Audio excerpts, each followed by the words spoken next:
Well, everybody wants the best thinkers on their own side, don't they? So you want your star players on the pitch. So I think conservatives have to be comfortable with contradictions, because life is full of contradictions. And conservatives, as a whole, as a body of thought, as well as individuals, they think that their body of thought comes from life. It's a natural essence that comes from life. It's not a grid with boxes that everything can wonderful can fit in. It's a tree that grows, and it has knots, and it has bends, and this is character. The smallest unit, you are born into the family. Every single person has a stamp of family on them, their belly button. Shows you are not born alone. The idea that you're born alone, you die alone, utter nonsense. You are born attached to your mother. Concepts with Sean Whatley. So I had a fantastic discussion today with Dr. Daniel Pitt. He's a research fellow at the University of Buckingham and a member of the Center for Heterodox Social Science.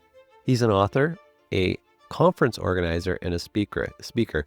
And this aspect of him being a conference organizer, he really puts a lot of time and effort into bringing people together from different countries, all with an interest in political philosophy and conservatism in particular.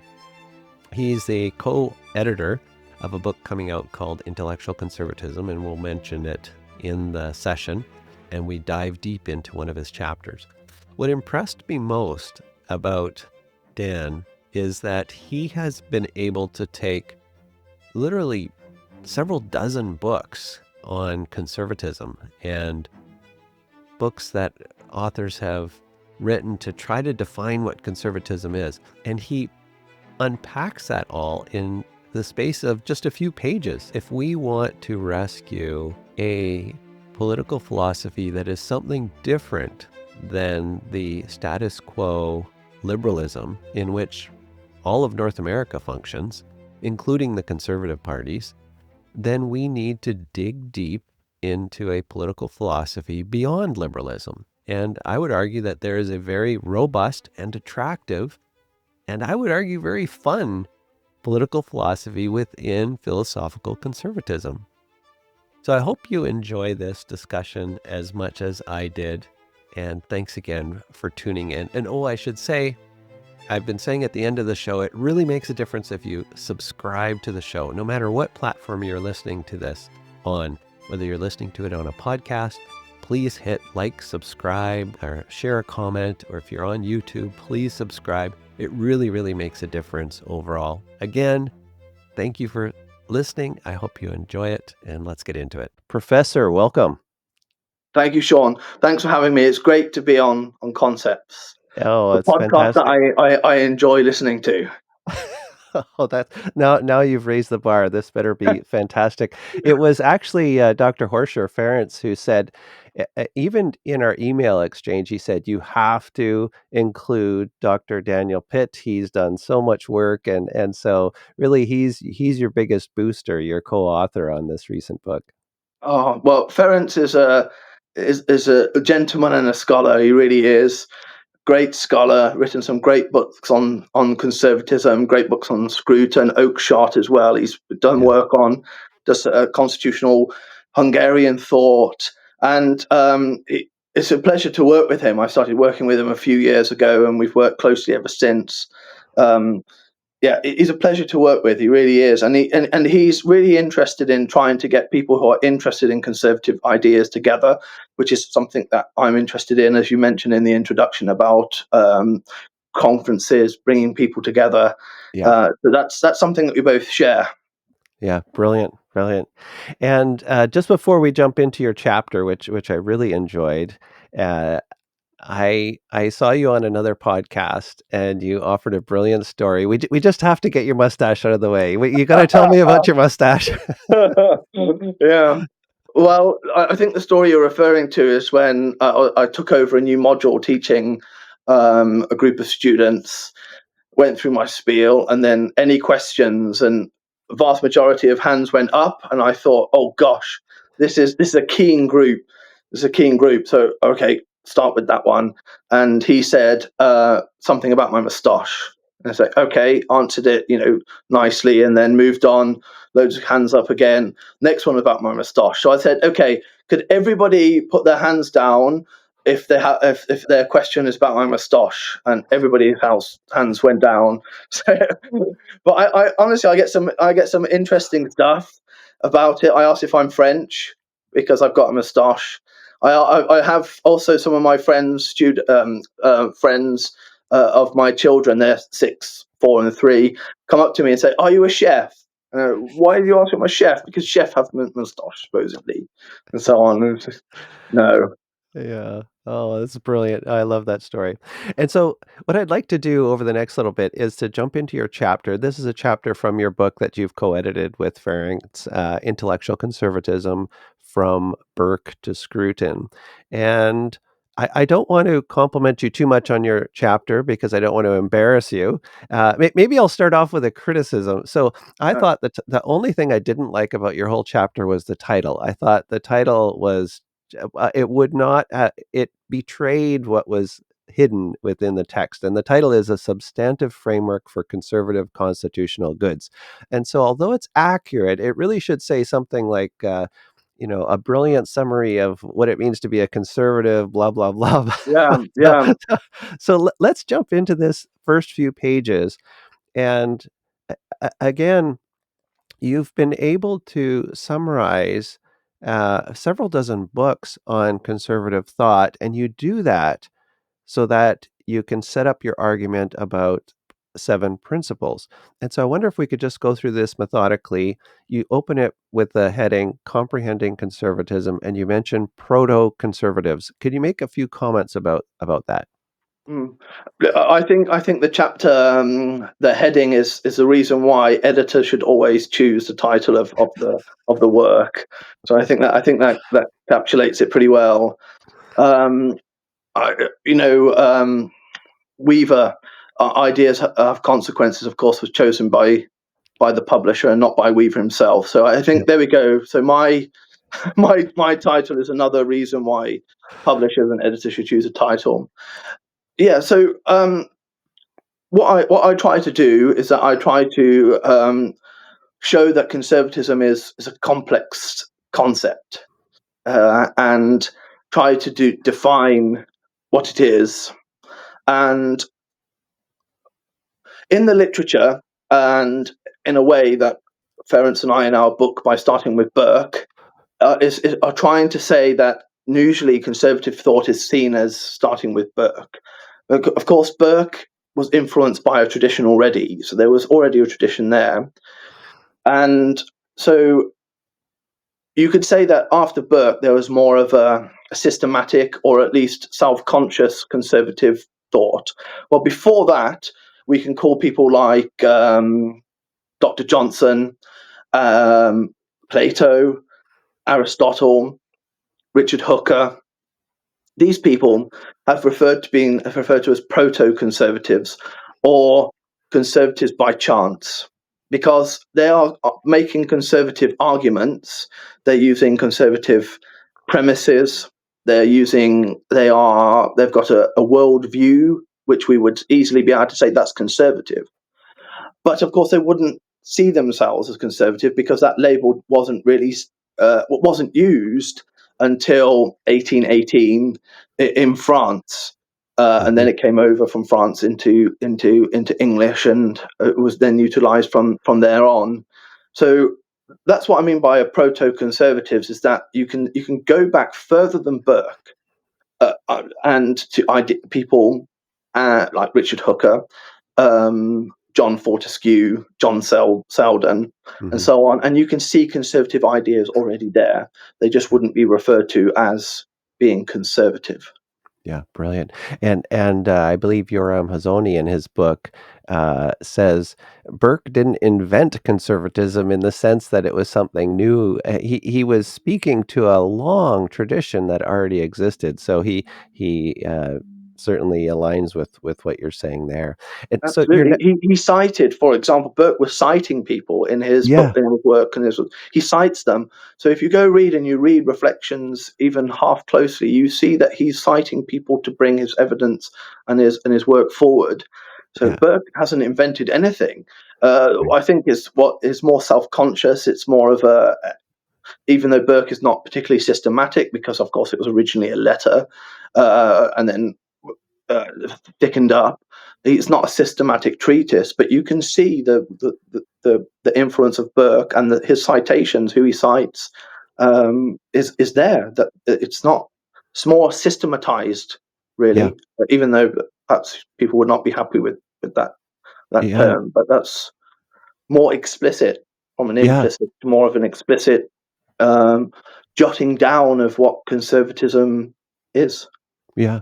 And building on that, I think a more typically liberal framing or definition of conservatism is to say, oh, it's just completely a reaction to the French Revolution. It wouldn't even exist as a body of thought if it hadn't been for the French Revolution. And you're saying, no, hang on a second. These ideas go back way before that.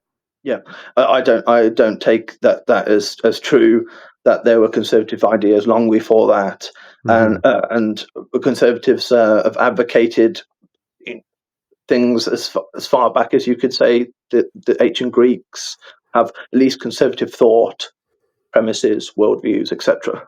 I didn't want to go here, but you mentioned the Greeks, and then right away I think, oh, then there's Leo Strauss defending liberal democracy by going back to the Greeks. And so a lot of so-called classical liberals in the North American scene anyways, will insist that, oh no, classical liberalism has its roots in Greek thought. And so maybe you could make a comment about how perhaps both sides or both groups, the classical liberals and the conservatives, are we just both trying to pick and choose the best thinkers and claim them as our own, or is that an unfair criticism of both camps? Well, everybody wants the best thinkers on their own side, don't they? So you want your star players on the pitch. So I can see why why you would do that, but I think one of those reasons is that you can see many aspects. There's the old saying, conservative saying, that nothing's new under the sun. So you can go back and you can trace these ideas and find these premises. What's happened since the French Revolution is ideologies have become much more systematized. They've been more explicit, and they've been given labels.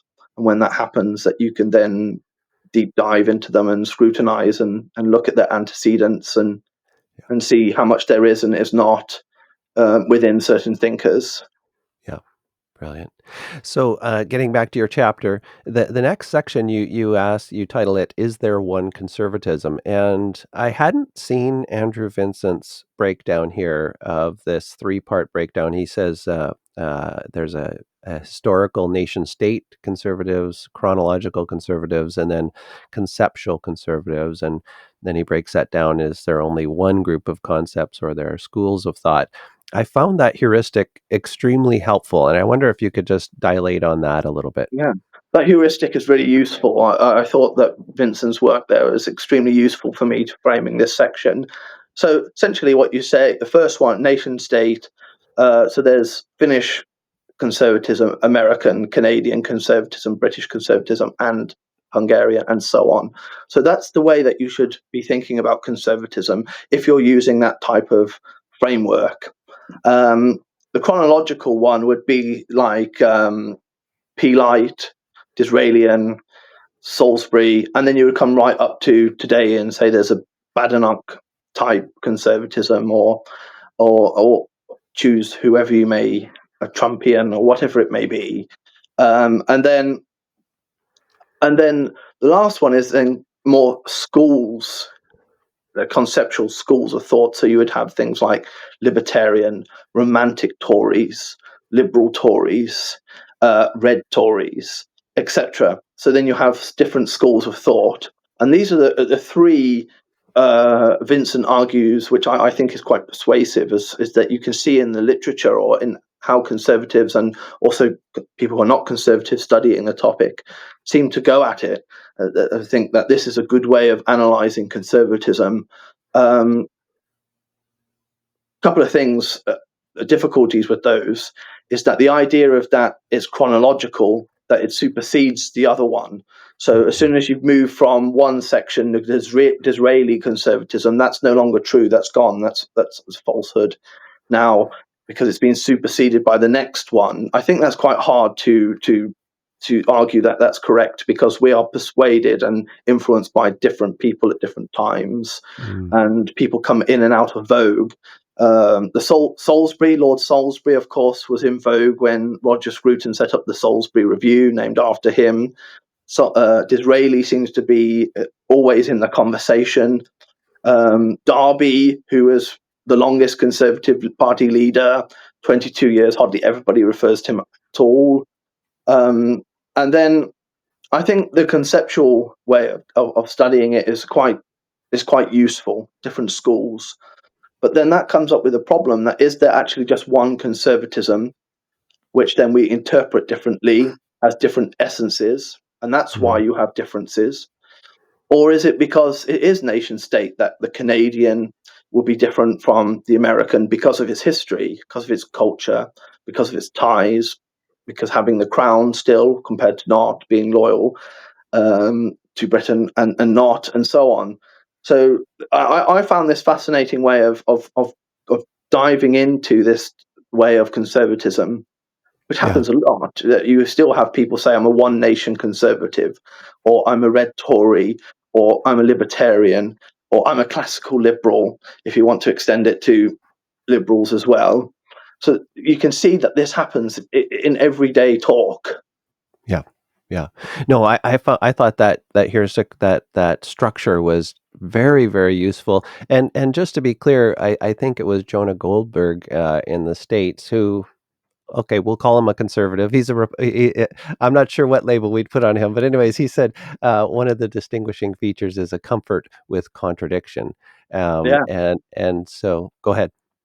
I absolutely agree. I agree. I think conservatives have to be comfortable with contradictions, because life is full of contradictions, and conservatives, as a whole, as a body of thought, as well as individuals, they think that their body of thought comes from life. It's a natural essence that comes from life, and if you believe that is the case, then you have to be comfortable with paradoxes, contradictions, abeyances, and you're not going to try and fit life into this beautiful straight-lined design like some American cities and in their traffic system. You say, no, that's not the way it is. That's not life. It's not a grid with boxes that everything can wonderful can fit in. It's a tree that grows, and it has knots, and it has bends, and this is character.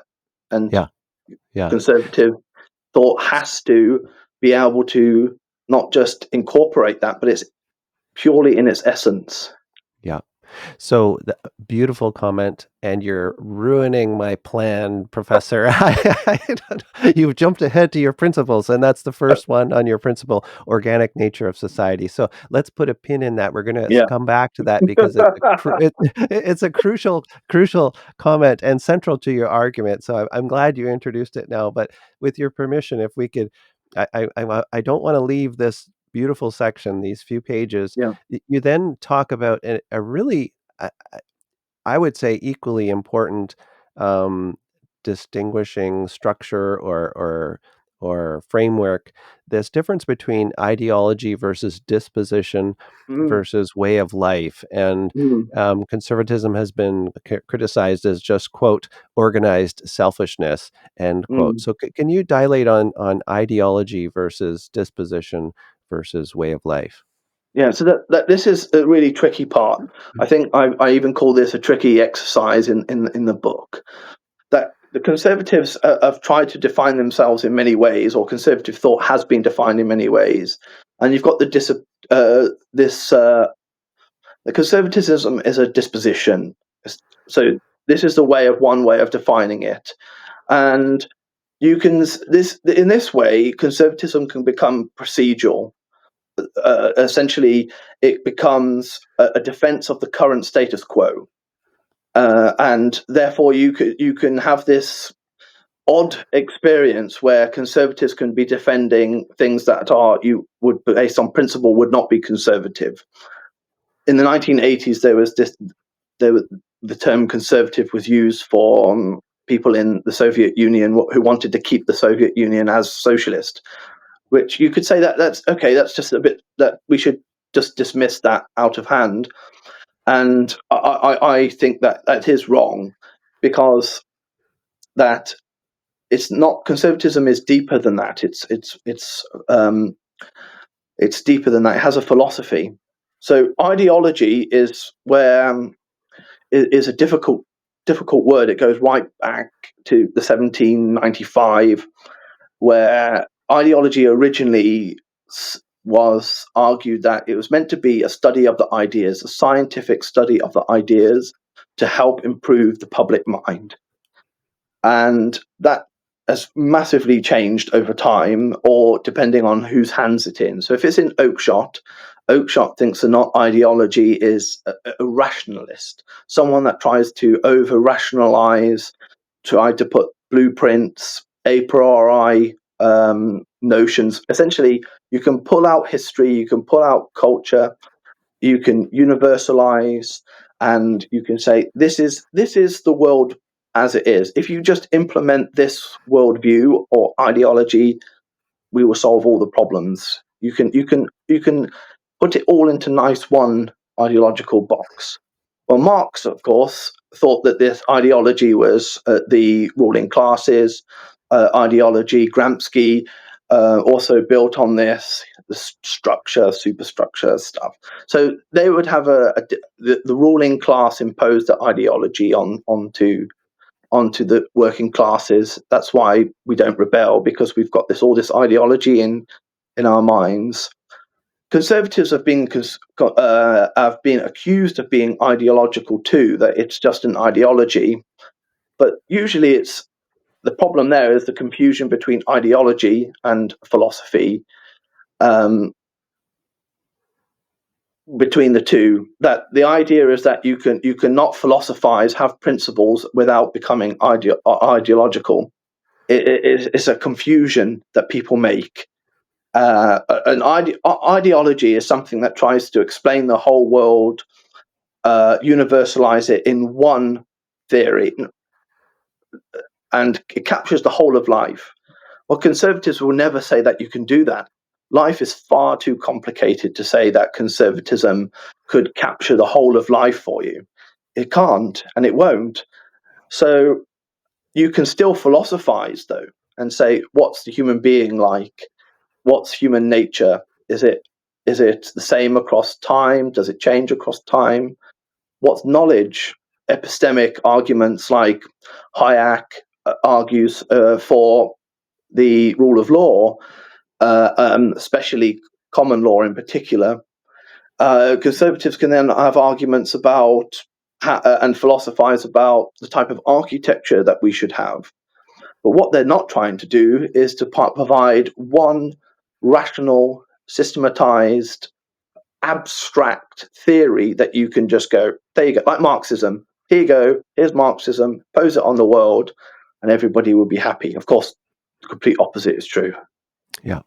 So again, you're ruining my plan for asking you questions, but you're doing a brilliant job of it. So we're going to run with a question I was going to ask you later about Oakeshott, because you've mentioned him twice, and you say that Oakeshott said that the rationalist is, quote, the enemy of authority, of prejudice, of the merely traditional, customary, or habitual, end quote. And then you also write this, quote, there is no opinion, custom, or belief that is not to be measured by the power of the rationalist's reason, end quote. Is that what you're saying, essentially? Yes, there you go. That was exactly what I was trying to rambled on about and captured in two quotations. Oakeshott's great, isn't he? Listen to that. That's just wonderful. Yeah. Think, there you go. He's done it for me. He's done the work. All I'm doing is trying to parrot what he's saying in a not in a rambling way. So, Oakeshott there is absolutely right. Is that essentially this? this goes right back to the Enlightenment, and this is a key difference between liberals, in any sense of the word, and conservatives, is that the idea of reason, that how powerful reason is. That I'm going to be really broad brush here and say that liberals argue that like Oakeshott, what he calls rationalists with a capital R. He actually does refute to. He very rarely actually points to other people and argue against them. This is a more traditional conservative way, that you make your own case rather than argue against others. But he points to Marx, and he points actually to Hayek, believe it or not, about who can be rationalist with a capital R. And what they're trying to do, Oakeshott argues, is that this goes back to Burke as well, which he calls metaphysical abstractions, that you can take culture, history, religion, and you can essentially take them out and get rid of them. It just popped into my head. I don't write about this in the chapter, but Rawls, in a way, is trying to do that. John Rawls, in his work, where he says the veil of ignorance. He wants us to put all those behind the veil of ignorance. It's never going to happen. You can't do that. You can't just pluck this history, culture, religion away from a human being and go, right, here we go. Now we've done all that. We can just use our pure reason with logic, and we will come to the right answers. Yeah. Where conservatives have argued, Burke and Oakeshott, to just mention two, that actually that history, that culture, religion, etc., is actually what makes us human beings in the first place, but it actually supports our reason. Burke, the famous one about the individual is stupid, but the community is wise, is that he's trying to say that conventions, customs, traditions carry knowledge. It has this epistemic embodiedness, that knowledge runs through it. So if you thought, okay, well, my chapter is essentially an argument about this, because I draw on all this knowledge, pour it all in, and then show, look, I would never have been able to do this by myself. It's because of all these people have put in all this hard work that I can come together and now write my argument because of their hard work. Right. It's about, that's what he's saying with this rationalism. Yeah, brilliant. And I apologize, I didn't quote what you wrote about Oakeshott or anything to say that this is a better way of saying it. It's just that, I mean, he may have taken a year to come up with that one sentence, and maybe you took a year to come up with your sentence to put it in text. But I think it's important for adults learn through conversation. They don't learn through just beautifully written sentences. Those are beautiful too. We need them as well. But it's actually this wrestling through these concepts. And so I hope I didn't make it sound like I was trying to say, oh, here's a better way to say it. No, I wasn't. Okay. I didn't. I don't think so at all. But if you did, there's is there anyone better than Oakeshott for that? I don't think so. If you think, guess what, Dan? Oakeshott said this. You go, yeah. Wonderful, great. And that's one thing that something that conservatives have, I think, naturally in them, is that we look for mentors, we look for authorities, and we try to learn from these people, either through meeting them and working with them, or engaging with their work. And that's why Oakeshott, we still keep talking about him today, use his work, citing him, because he's got a lot to tell us. Oh yeah, no, he's definitely. I come back to his work all the time. His analogy of talking about practical wisdom from Asis, and using the analogy of a chef and learning how to bake. And he said, this isn't something you're taught. You catch it from an expert. But anyways, I want to get back to your text here. You're a booster of Oakeshott, and you, however, open your piece with this sentence. You say, quote, that you're offering your principles, quote, rather than an Oakeshottian proceduralism, end quote. And I've heard a few people suggest that, well, maybe Oakeshott is so popular in North America because actually he's more of a liberal than a conservative, and in many of his ways of thinking. And certainly a neutral liberal proceduralism Yes. is kind of a feature of the post-war liberal mindset. And so on the one hand, you celebrate Oakeshott, and I do as well, and learn a ton from him. But it also seems that you're saying, hang on a second, actually, I'm pushing back against this neutral proceduralism. Or have I read you wrong there? No, that's absolutely right. And I think that we can do that with many thinkers, that we can agree with certain sections, elevate them, think they're great, and then say, on this section, I don't agree, and here's why. And with this one, I'm trying to say that really that conservatives get themselves stuck into a hole, a bog, when we have this idea of proceduralism, that we don't have any core principles, and all we need to do is just make our current situation slightly better. That the status quo should be defended, whatever the status quo must be. And our role, or at least the statesman's role, is just to make tinkering, a technocratic way of tinkering with the state, or freeing up market forces. And that's the role of the conservative statesman. And that's the view of a constitution, or a way of seeing society. I half agree with that, in the sense that the conservatives don't have a telos, in the sense that they don't have an end goal, that this is exactly what a conservative society would look like, and all we need to do is go towards that end goal and everything would be happy. That's what makes it different from liberalism or socialism or feminism and so on. So I agree with Oakeshott in the sense that the ship of state, you don't really have an end point. The main goal is to make sure it just keeps going. But I also then think that that's in a Burkean sense, that we have that partnership. We're always looking forward to the unborn, the next group of our citizens, neighbors, children, whatever it may be, by looking backwards to the dead. But we also have principles to be able to see when things have gone wrong, and to see why we think it's gone wrong and how we should then reform. Because conservatives are also in favor of reform. Russell Kirk, great American man of letters, he said there's a difference between change and reform. If we do not have principles on which to look at society and analyze society, how do we know if we're doing change for the sake of change, or if we're reforming for the better? So that is a way that I slightly push back against saying there's truth, but also we have principles. And in the chapter, I say that this Oakeshottian proceduralism, or this dispositional way of seeing conservatism, is included. It's actually fundamental to it.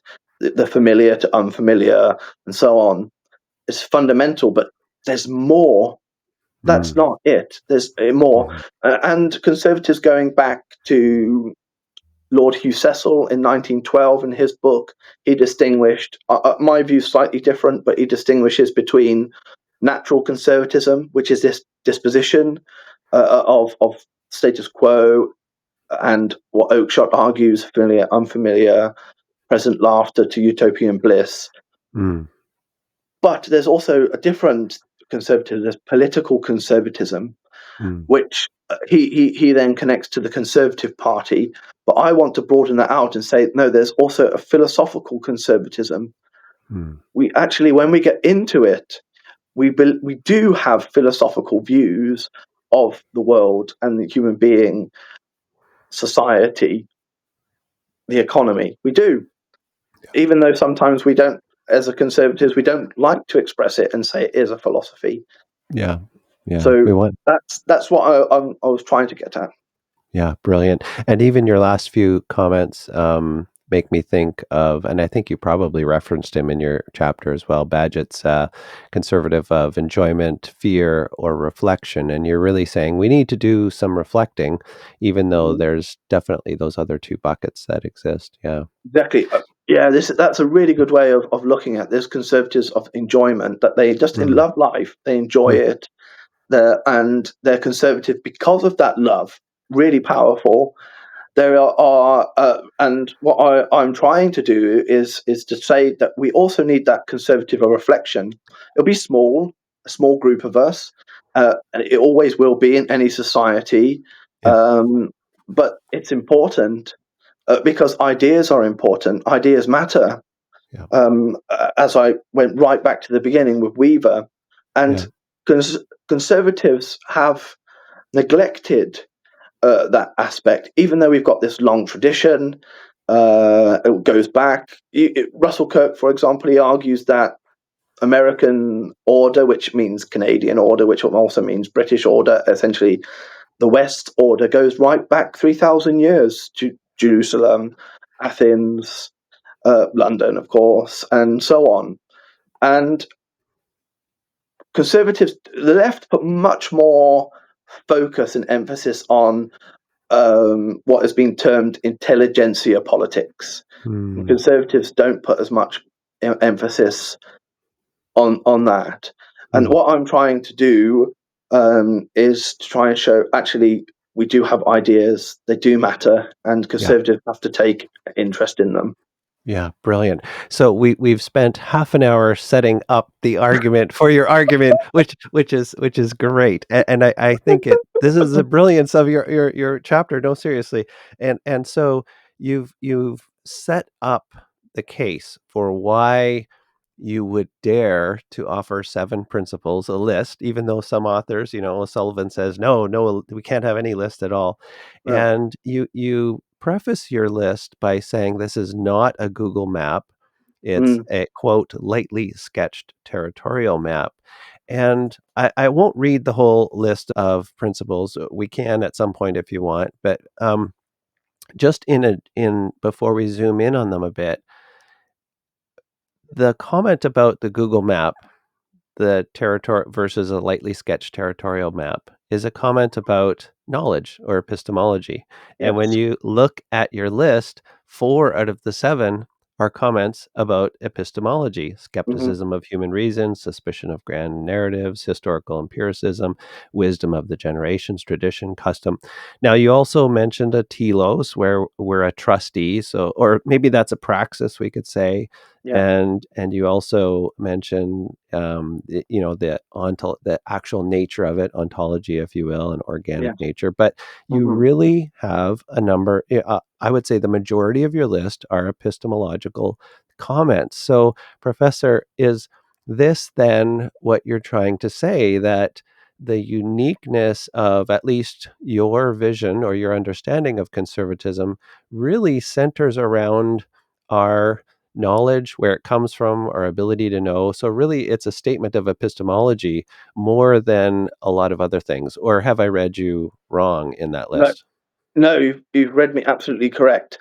And towards the end of the chapter, I put about conservatives and conservatives who are people who are adjacent to conservatives who we can learn from. Hayek's one of them, I believe, especially on common law, about epistemic power, and where knowledge comes from, and how we can understand the world, meaning. How do we provide meaning with the world? And then once we've got those foundations, then we can start to see and understand politics. It's one of those things that couple of when I get talking to people about politics, they normally want to dive into personalities or what's going on at the time, and then they say, "How are you conservative?" I get it a lot. I'm conservative scholar in higher education, which is not, let's put it mildly, in favor of my views or position. I've had some conservatives who are automatically wary when they find out I'm an academic. because all academics are left-wing, of course, and there's a distrust with someone who thinks about this stuff too much. Yeah. But I asked them these type of questions that, how do you think the human being is? Mhm. Where do we get our knowledge from, and what type of knowledge do we have? Do you think the human being is perfect, and why, or why not? And once we start getting onto those fundamental underpinnings, politics of knowledge, Mm. and what the human being is. So I think once you've got those two foundational, the epistemology and ontology of politics sorted out, then it flows to a particular type of politics. If someone says the human being is perfect, or we can make them perfect, you can already see they're starting to go towards Rousseau. You can see it. Yeah. You can see it. I can see it grow in my students that way. If you say students who think that we are, like Hume would say, we've got a little bit of the dove and the serpent in us, you can see that they edge towards a conservative. And then if you ask them about knowledge, human knowledge, do you think we're perfect? Do you think knowledge comes from practice? Do you think we can just use science to solve all our problems? Do you think there is a role for philosophical knowledge and theological knowledge? This impacts on them. And you can just do that by asking people questions on that, and then you can then build. So I think that's fundamental to a coherent conservative philosophy, is understanding knowledge, where it Yeah. comes from. And because if that understands a human being, Yeah. and that's the most important, and give meaning to us, who we are, where we come from, what we can think, where our knowledge comes from, Yeah. I think it's fundamental. Yeah, brilliant. And maybe the reason I liked your chapter so much is I agree with so much of it. I don't know. That's fantastic. So even as you were talking, I was thinking that recently, I think we need to try to focus our discussions on answering. We don't have to use these words, metaphysics, epistemology, anthropology, but we have to. Those are the big questions that we're trying to address, and that's where you see. Okay, there actually is a difference in political thought. One of the things that frustrates me in North America, especially, is people say, "Well, no, conservatives are basically just classical liberals or libertarians." And it's like, no, we have fundamentally different ideas about anthropology and epistemology. And you mentioned Hayek. I reference his knowledge problem article all the time. Yeah. It's really fantastic. Anyway, sorry, I'm getting too excited here. I don't But no, know. I think that's right. The conservative anthropology, that what do we think the human being is, impacts massively on how we see role of government, Yep. and that's why you have people like all the way from David Hume to Roger Scruton, who say no, the social contract theory is just not true. It can't be. Hegel argues this too. So once you have an idea of what human being is and what society is, you say, well, the social contract theory can't be true because we would already be in society. There would be Yeah. no need to create it because it would already exist, because you can make promises. Yeah. So it's okay for a thought experiment to teach. And Burke argued against it as well, of course, saying that you Yeah.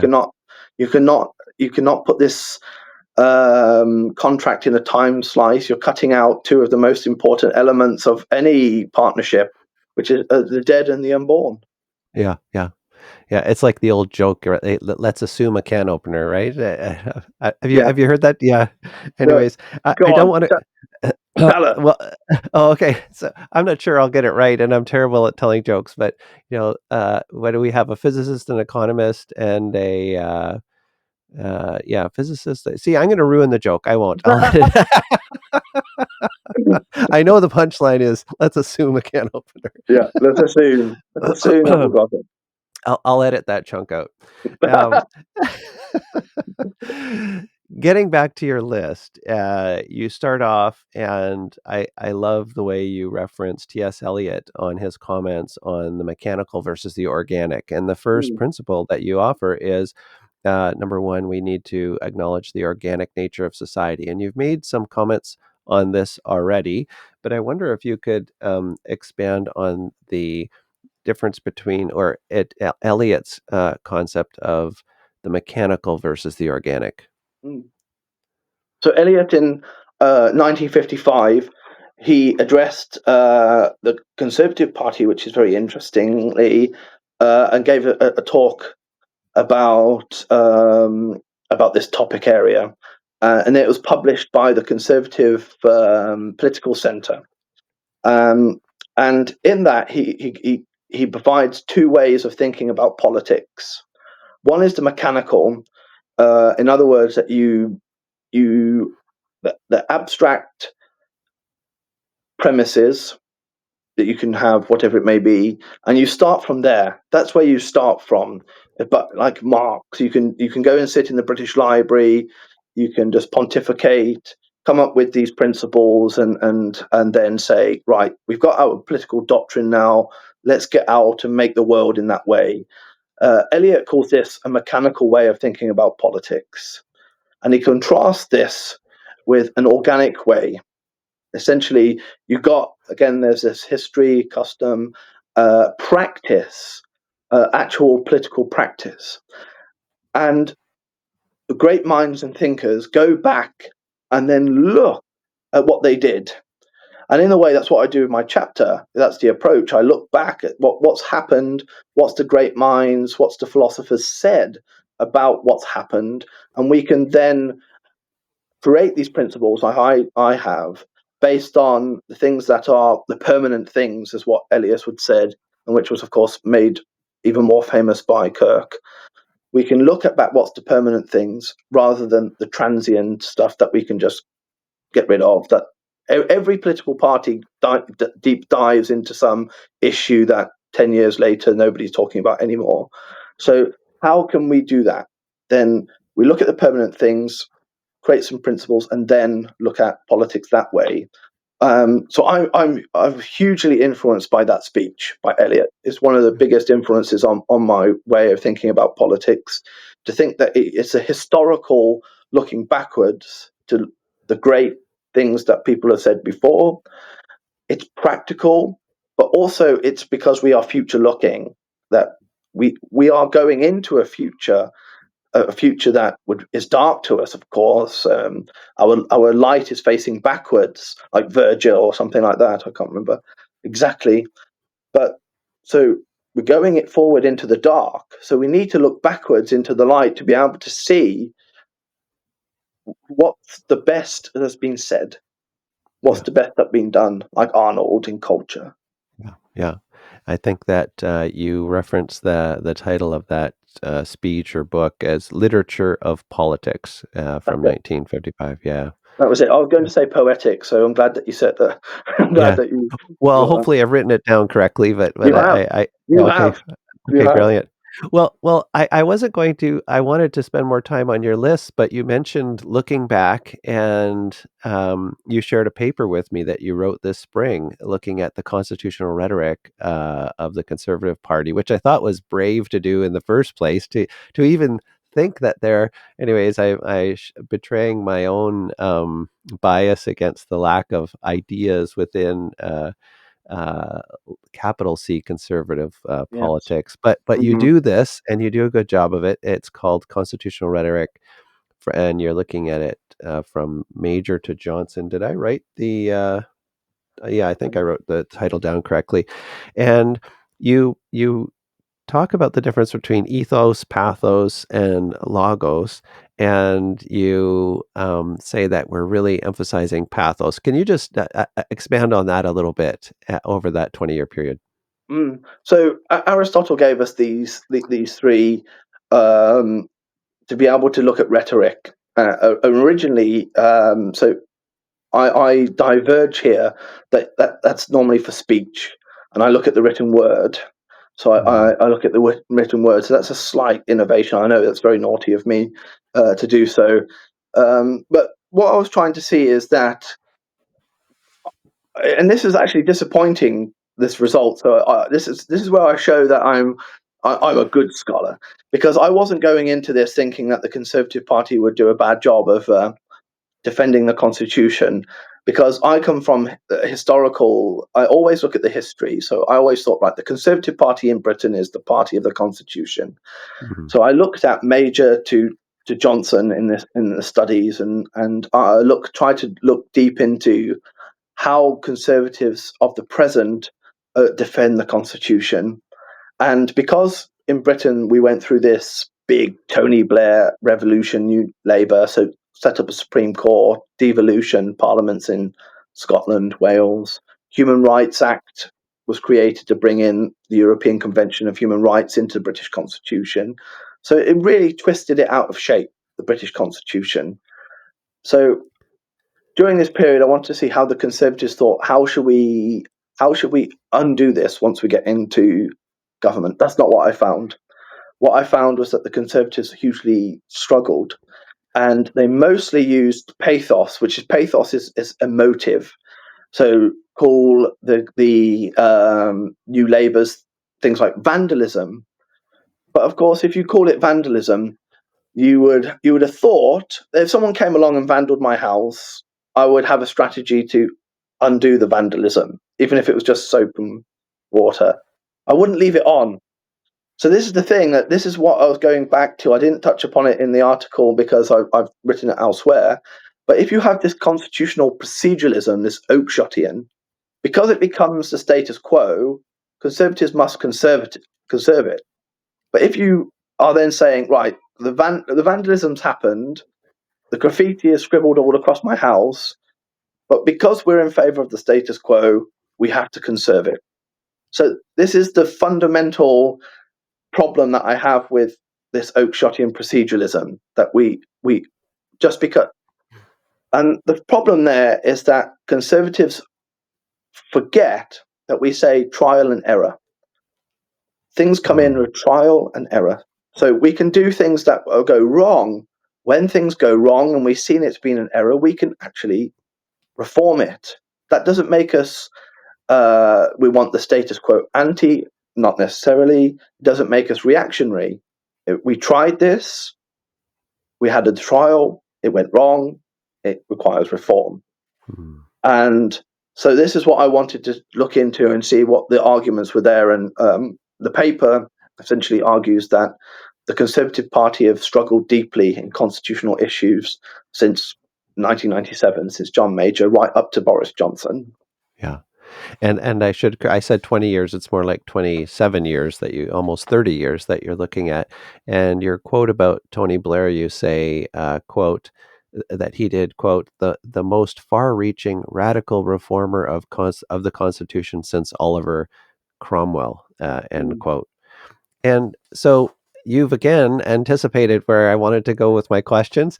My last question was going to be, before I ask you what you think we should be thinking about, my last question was related to, what do we do if we find ourselves in a situation where something's been corrupted so much that it has become the new status quo? And my background is medicine, so I'm thinking of Medicare, and not just Medicare itself, but the mindset of managerialism and the growth of the administrative state and the neutral proceduralism. And this is really what's drawn me into all of this area over the last 20 years, is because when you're in leadership, you realize, oh my gosh, there's only one way that people are thinking here.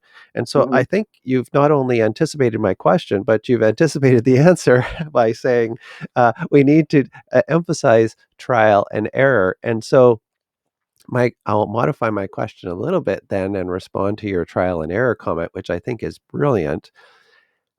How then do we respond when people say, well, it's not really trial and error, Sean? Come on, this is about progress. You're suggesting a reactionary stance. You're just a reactionary. What's conservative about that? When we want to fix a mistake, you and I would say we're about trial and error and correcting a very bad mistake. I think, was it C.S. Lewis said, when you find yourself walking in the wrong direction, the most logical thing is to turn around 180 degrees. So those people are then the most progressive, actually. Yes. So can you dilate on the ideas of progress, progressivism, reactionary, and maybe we should be reactionary. So go ahead. Well, there is, interestingly, that there's progress with a capital P, and this normally has progress with a capital P has certain assumptions attached to it that what we are, if the Whig type of history is that we are walking towards emancipation, we're just becoming more and more and more and more and more and more free, and we, whatever it may be, from the feminists would say the patriarchy or custom, like Mill argued, or these sort of things. The feminists would say that again, it's emancipation heading towards a progress where women become less attached and reliant on men, they would argue. So, but the small p progress, Disraeli argued that within like a country like Britain, Canada would fit into this too, that there is going to be forward movement. And almost in every conservative, like Roger Scruton, says that there is forward movement. But this, and this is why common law is so important. Hayek says the same, but Scruton is excellent on this too, that forward movement along precedents, that we do not go off onto a tangent somewhere else. Let's take, this is my analogy, you're in the car and you're driving towards your destination, and you make a wrong turn, and the person in the car with you says, "You've just made a wrong turn." You go, "No, that would be reactionary to turn back onto the right path again." Exactly. And you say, no, getting back onto the right path is the thing to do. You made a mistake and you corrected that mistake. That's completely different from the idea of that because you might correct it in a different way. I think the architect Augustus Pugin, famous for the interior of the House of Lords, his original thought was that we should go back and do exactly what we did before, that we should build in the way that we did in the Gothic era. And his thoughts slightly changed towards the end, is that we should do it within the principle, but with modern tools and techniques. And think about London, Tower Bridge, probably the most famous bridge in the world. Inside Tower Bridge is what, when it was built, was state-of-the-art engineering that nobody had done before. Absolute state-of-the-art engineering. On the outside, it's Gothic architecture. Yeah. And I think, in a way, that absolutely encapsulates conservative thought, that you keep this principle, this idea of beauty, the Gothic, up to God, protecting the lowest people, the poor in society, but then utilizing the very best knowledge, right back to the, what we're just saying about aesthetic claims, to build progress. They were said that was reactionary, but it's actually incredibly progressive. And conservatives are not in favor of making our lives better for our children and the unborn. Quite contrary, we are in favor of it. People say that we're not. It's not true. Yeah. That is beautiful. In fact, we could almost end it right there. That was just so well said. I always ask guests, though, one last question. What have I not asked you about that I should have asked you about? What keeps you awake at night? What should we be thinking about, if you have anything? Oh, what keeps me awake at night is the thought of making sure that I've got enough food on the table for my children. And that's important, that conservatives about the family. I think that's so, of course, I'm not touching upon that in the chapters when I wouldn't expect you to ask me, but family formation, fatherhood is important, motherhood is incredibly important. It all stems from the family, the smallest unit. You're born into the family. Every single person has a stamp of family on them, their belly button. Shows you are not born alone. The idea that you're born alone, you die alone, utter nonsense. You are born attached to your mother. Your belly button proves it. You have masses of people around you, from family to medical practitioners.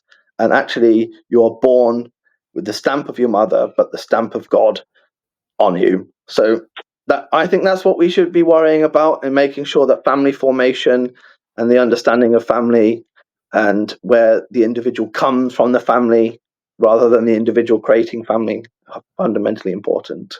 Yeah, that comment about the belly button is going to make a beautiful social media clip. I can already see it, in a 9:16, zoom right in. There's Professor Pitt.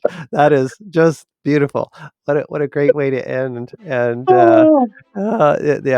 we could go on for I mean, you've dropped so many beautiful comments that we could really spend another hour. But for those of you watching, if you've made it this far, thank you so much. Please subscribe. It makes a very big difference.